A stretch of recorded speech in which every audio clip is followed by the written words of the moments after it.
Tell me about contrastive analysis. Do you remember this? Who mentioned Lado? Compared to languages, it's compared to languages talking about the similarities and differences between L1 and L2. Okay, exactly. So they compare two languages, right? They contrast them. They analyze how are they the same and how are they different, right? And so they have two different forms of the contrastive analysis hypothesis. They have the strong form and the weak form. And so the strong form said that we should be able to predict where people will make mistakes. So in general, we would say where the two languages are different, people will probably make mistakes. Where they're the same, like we were just talking about with Vietnamese and English, it should make it easier. So they shouldn't make as many mistakes, maybe fewer, right? And but there was a problem with that. Actually, people made mistakes in places where it was similar. And they didn't make other mistakes that we predicted that they would. So it wasn't a perfect theory, right? It was a nice idea, it makes sense.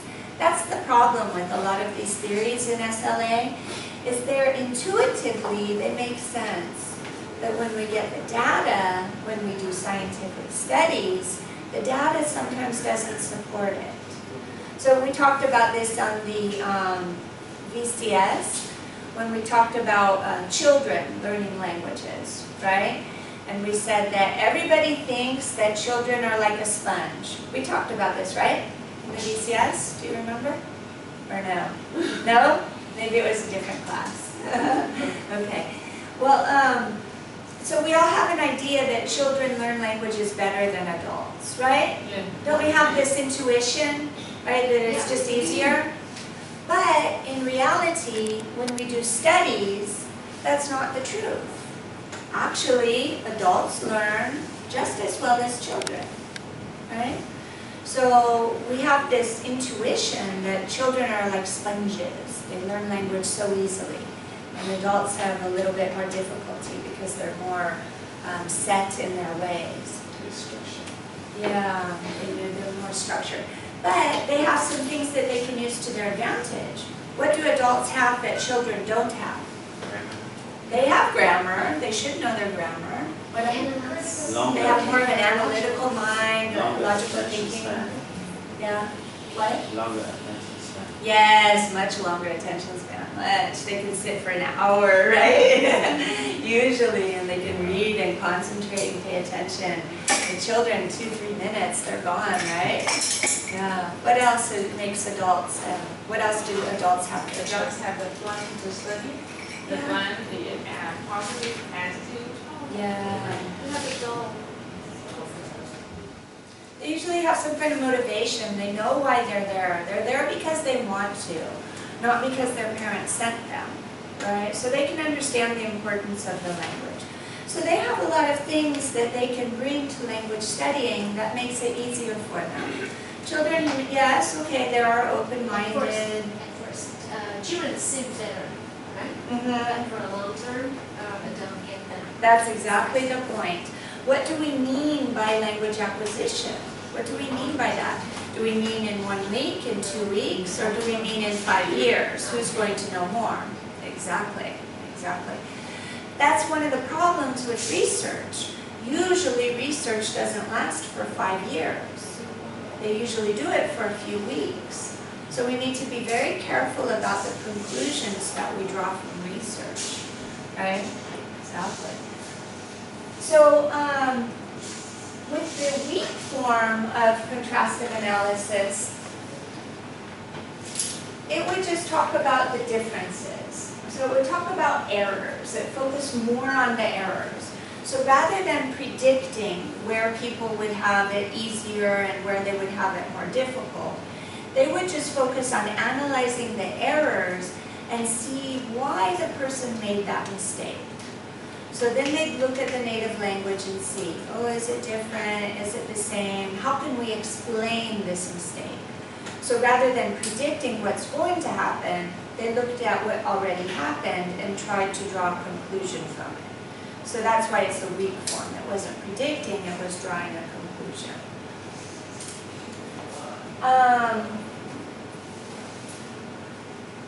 One problem is that we're looking at language differences, which is a linguistic concept. When we analyze linguistics, we can say that these two don't follow the same pattern. They don't have subject, verb, object. They have a different pattern. And so that's, we're going to predict that that's going to be an area of difficulty. But these are two totally different constructs, because linguistic difference doesn't necessarily translate into difficulty. Difficulty is a psychological concept, whereas language difference is a linguistic concept. Who said just because they're different, it's more difficult? They're not the same, right? So there's a flaw in the logic there. That argument doesn't make sense. Sometimes they're very different, but it's easy. So that was a problem with contrastive analysis. So we still use it a little bit, and we went into a big phase of error analysis as a result of the contrastive analysis hypothesis. So error analysis was a big area of research after this. So tell me a little bit about the hierarchy of difficulty. You guys should all be experts on this. So tell me what you know. Then talk your turn.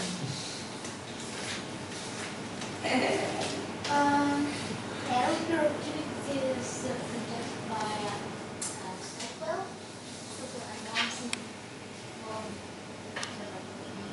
Stockwell born and wanted in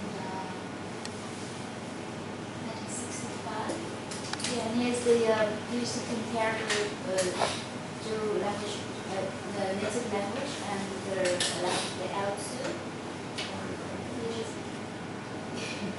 They have different categories there and compare from the different differentiation and next is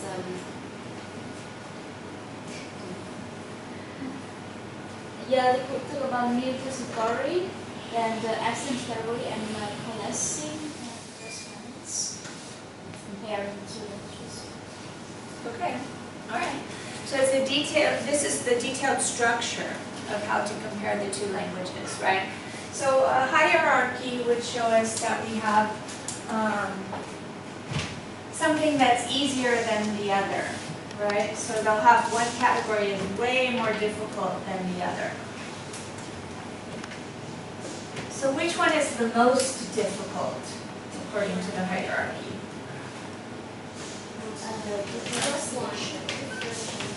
The first one, which is what? Differentiation?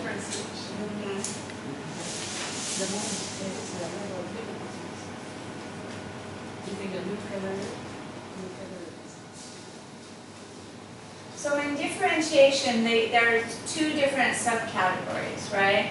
You have a new category where it doesn't exist in the target language. You have something in your L1, but it doesn't exist in the L2. So like, for example, they give the example of articles. So many people that learn English have trouble with articles because they don't have articles in their L1. Japanese doesn't have articles. Arabic doesn't have articles. Do you have articles in Vietnamese? No? A, and,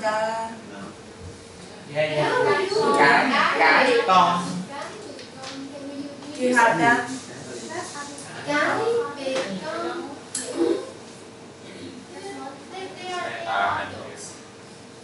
But maybe the use is different. Yeah. Is the use different? We just have many words, not just in English. We just have 3 words, but in Vietnamese, it depends on when we talk about the animals, we use one word. We talk about people, we talk one word. And if you are polite, you say one word. If you are impolite, you say another. I see. Okay. So what kind of area would that be?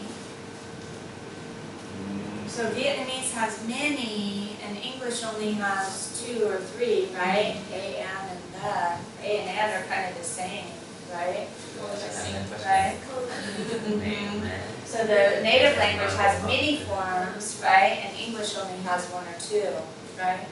So that's an area of difficulty, right? So you have the concept, but the use is different, right? So in new category, you don't even have the concept, right? In your native language, or it doesn't exist in the target language. When it's opposite in the absent category is when it doesn't exist in the native language. And then correspondence, when they're roughly the same, right? So that's when they're pretty much similar. But this is what we were talking about, right? Just because they're the same doesn't necessarily make it easier. In theory, it sounds like it should, right? But that's not necessarily what we've found.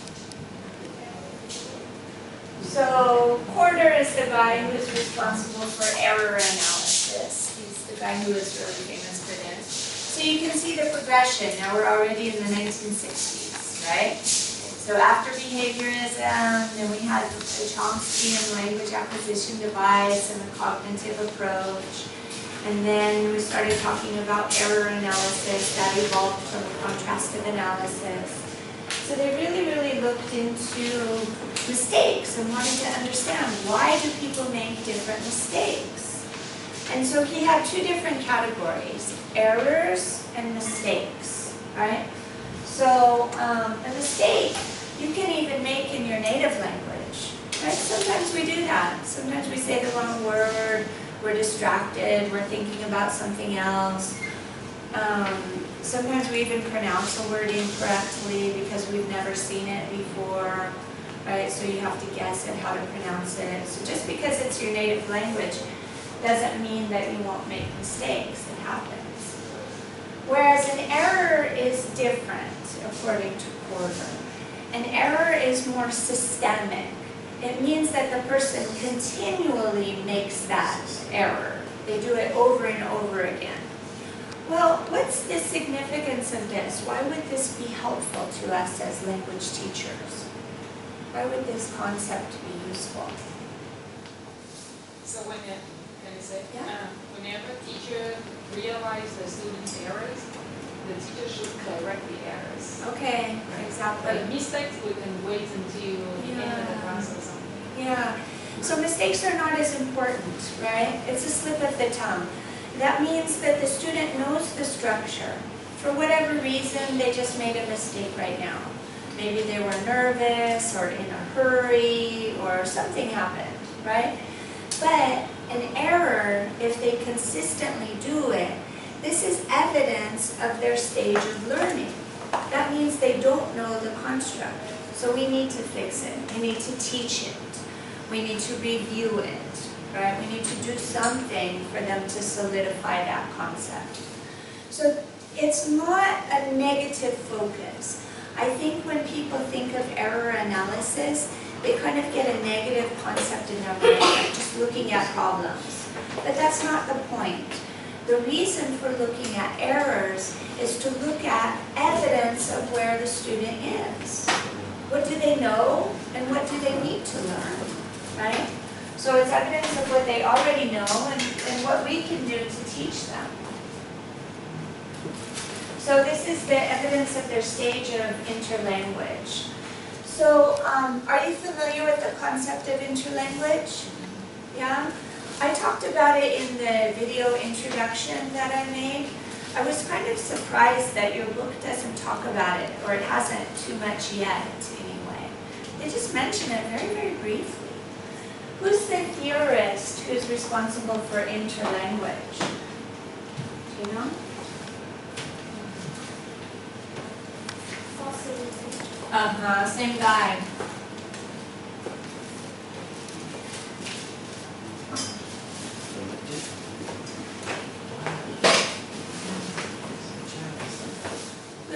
Who's the guy?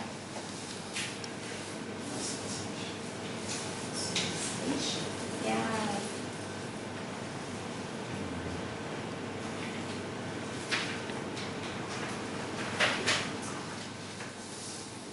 Anybody remember?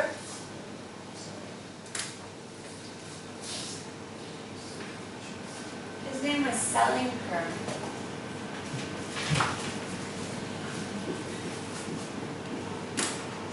published a very important paper in 1972, so you can see the progression. And so what Selinger's theory was, is that you have the native language and you have the target language. So we're trying to get here, right? This is where we start, and this is our goal or our objective. This is where we want to go. So a beginner student is going to be somewhere here on the continuum. An intermediate student will be here. An advanced student will be here. We're very, very, very lucky if we make it all the way here. Not everybody does, right? So this would be like a native speaker of the target language. So you have perfect English, perfect pronunciation, you know, all the vocabulary, right? It's very, very difficult to make it to this point. So Selinger said that these phases in the middle are what we call interlanguage. It's somewhere in between. It's between the native language and the target language. We're not speaking Vietnamese anymore, but we're really not speaking total English yet either, right? So we're in the process of learning. And so what is fossilization?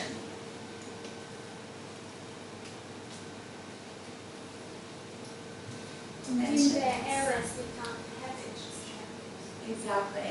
So if the errors become habits, if you get stuck, what is a fossil?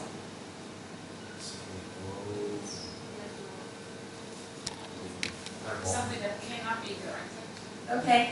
A fossil, when we look at like prehistoric times, it's something very, very old that becomes like a rock.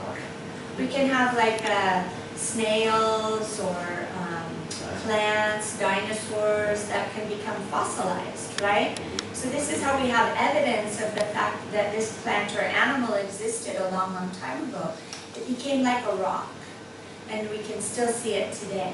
So the same kind of thing happens with our language acquisition. It becomes hard like a rock. It's no longer malleable. We can't learn anymore. We're stuck. So the errors become stuck. Keep making the same errors over and over and over. At this point, when they become fossilized, they're very, very difficult to correct because it's so stuck in the person's mind. You can correct them 1,000 times and they can't remember. They always say it the wrong way. So according to Selinger, it's very important to correct students when they make errors so that it doesn't become fossilized. We want to avoid that because it's more and more difficult to correct it, the harder it becomes, the longer they've had that habit.